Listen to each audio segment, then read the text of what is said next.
Fry చేస్తాను friends. బెండకాయ శుభ్రంగా కడిగేసేసుకొని ఇట్లా బెండకాయని ఒక 4 పీసుల కింద కట్ చేసుకోవాలి. చేస్తాను అనమాట స్పెషల్. కళాయిలో ఆయిల్ పోసాను కదా, ఇప్పుడు వేసేసుకుందాం. ఎలా అయిపోయిందో ఇంకా ఈ టైప్లో ఫ్రై అవ్వాలన్నమాట. అయ్యో 5 నిమిషాలు ఇది లైట్ గోల్డెన్ కలర్ వచ్చేలాగా ఫ్రై చేసుకొని ఇది పప్పులు పడేసి చేసుకుంటానండి. సూపర్ టేస్ట్ ఉంటుంది అనమాట. పిల్లలు అందరూ ఎవరైనా ఇష్టపడతారు.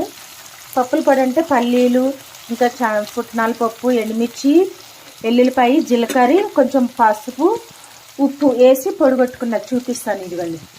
ఇదనమాట పప్పుల పొడి. ఇది ఒక 4 స్పూన్లు ఉంటాయి. ఇది బాగా ఫ్రై అయిపోయింది.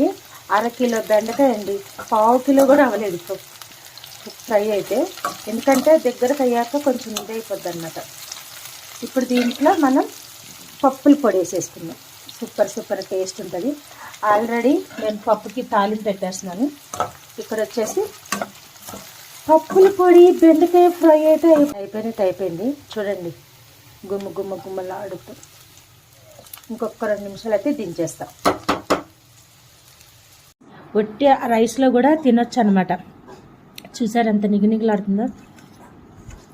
ఇలా పెట్టుకొని ఇలా రైస్లో కూడా ఇలా తినేయచ్చు.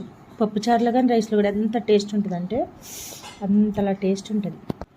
ఇదిగో కృష్ణవేణి అడిగినావు కదా బెండకాయ ఫ్రై ఎట్లా చేసినాక చూపి అని. ఇట్లా పొడవుగా కట్ చేసుకోవాలి బారుగా. ఇలా చేసి ఇలా తింటే సూపర్ టేస్ట్.